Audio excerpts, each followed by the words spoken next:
मनुष्यता।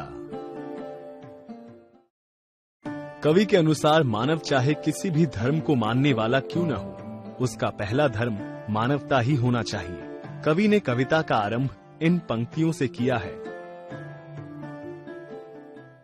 विचार लो कि मर्त्य हो न मृत्यु से डरो कभी, मरो परंतु यूं मरो कि याद जो करें सभी।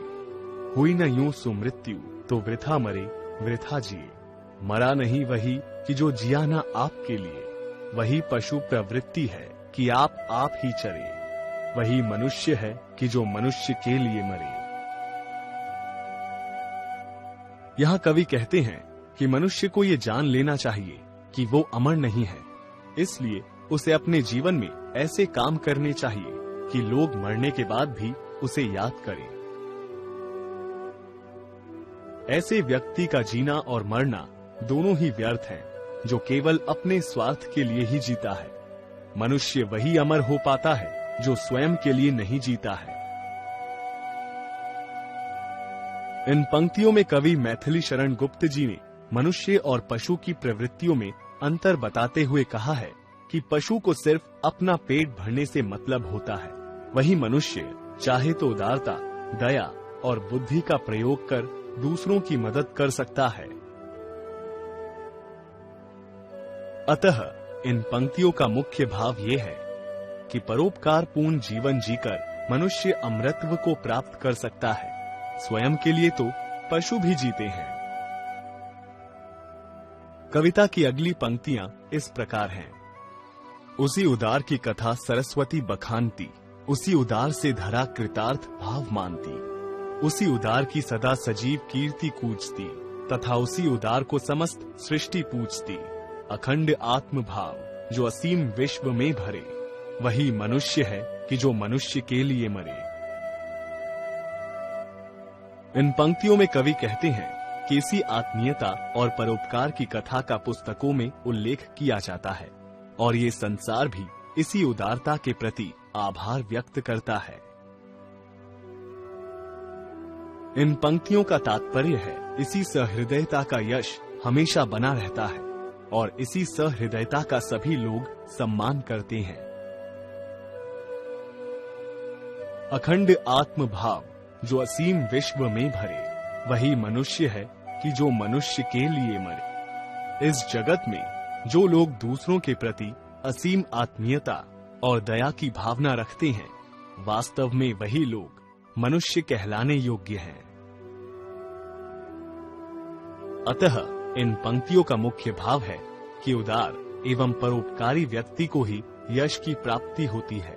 जो औरों के लिए जीते हैं, वे ही मनुष्य कहलाने योग्य हैं। कविता की अगली पंक्तियां इस प्रकार हैं। क्षुधार्थ रंती देव ने दिया करस्थ थाल भी, तथा दधीची ने दिया परार्थ अस्थि जाल भी। उसी नर्क क्षितिज ने स्वमांस दान भी किया, सहर्ष वीर कर्ण ने शरीर चर्म भी दिया। अनित्य देह के लिए अनादि जीव क्या डरे, वही मनुष्य है कि जो मनुष्य के लिए मरे। इन पंक्तियों में कवि ने पौराणिक कथाओं के माध्यम से मनुष्यता को उजागर किया है। वे कहते हैं कि भूख से व्याकुल राजा रंतिदेव ने भी अपने भोजन की थाली दूसरे भूखे व्यक्ति को दे दी थी। महान ऋषि दधीची ने दूसरों की भलाई हेतु वज्र बनाने के लिए अपनी हड्डियों तक को दान दे दिया था। उसी नर के राजा शिबी ने कबूतर की जान बचाने के लिए अपना ही मांस दान कर दिया था, और दानवीर कर्ण ने अपने ही शरीर के रक्षा कवच को दान कर दिया था। इन पंक्तियों में कवि कहना चाहते हैं कि ये शरीर तो मरणशील है। इस शरीर के लिए मनुष्य को चिंता या भय नहीं रखना चाहिए, क्योंकि जीव अर्थात आत्मा तो अमर है।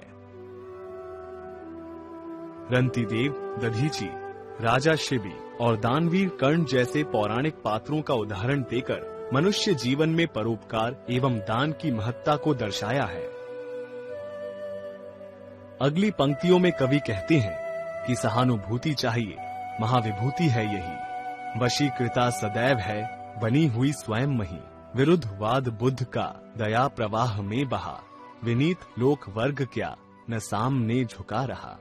आहा वही उदार है परोपकार जो करे, वही मनुष्य है कि जो मनुष्य के लिए मरे। इन पंक्तियों से कवि का तात्पर्य है कि सहानुभूति और दयालुता ही सबसे बड़ा धन है, जिसके प्रभाव से ईश्वर भी वश में हो जाते हैं।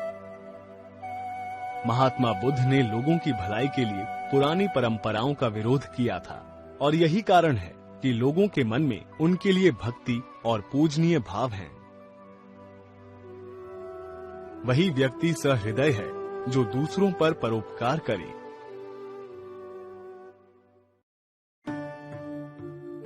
इन पंक्तियों में कवि ने सहानुभूति, दयालुता, परोपकार की भावना को ही सर्वश्रेष्ठ बताया है। कविता की अगली पंक्तियां हैं, रहो न भूल के कभी मधांध तुच्छ वित्त में, सनाथ जान आपको करो न गर्व चित्त में। अनाथ कौन है यहाँ, त्रिलोकनाथ साथ है, दयालु दीन बंधु के बड़े विशाल हाथ हैं। अतीव भाग्यहीन है अधीर भाव जो करे, वही मनुष्य है कि जो मनुष्य के लिए मरे। इन पंक्तियों से कवि का आशय ये है कि मनुष्य को कभी भी धन दौलत के गर्व में अंधा होकर दूसरों को छोटा नहीं समझना चाहिए। इस जगत में कोई अनाथ नहीं है, ईश्वर तो सबके साथ है। ईश्वर के परोपकारी हाथ सबकी ओर एक समान बढ़ते हैं। ईश्वर के रहते हुए भी जो व्यक्ति अधैर्य और चिंता में रहे, वो बड़ा ही भाग्यहीन है। कवि इन पंक्तियों में ईश्वर को सर्वश्रेष्ठ बताते हुए कहते हैं कि इस जगत में हर किसी के सिर पर ईश्वर का हाथ है, यहाँ किसी को भी छोटा नहीं समझना चाहिए। कवि अपनी अगली पंक्तियां कुछ इस प्रकार कहते हैं, अनंत अंतरिक्ष में अनंत देव हैं खड़े, समक्ष ही स्वबाहु जो बढ़ा रहे बड़े बड़े। परस्परावलंब से उठो तथा बढ़ो सभी, अभी अमर्त्य अंक में अपंक हो चढ़ो सभी। रहो न यूं कि एक से न काम और का सरे, वही मनुष्य है कि जो मनुष्य के लिए मरे।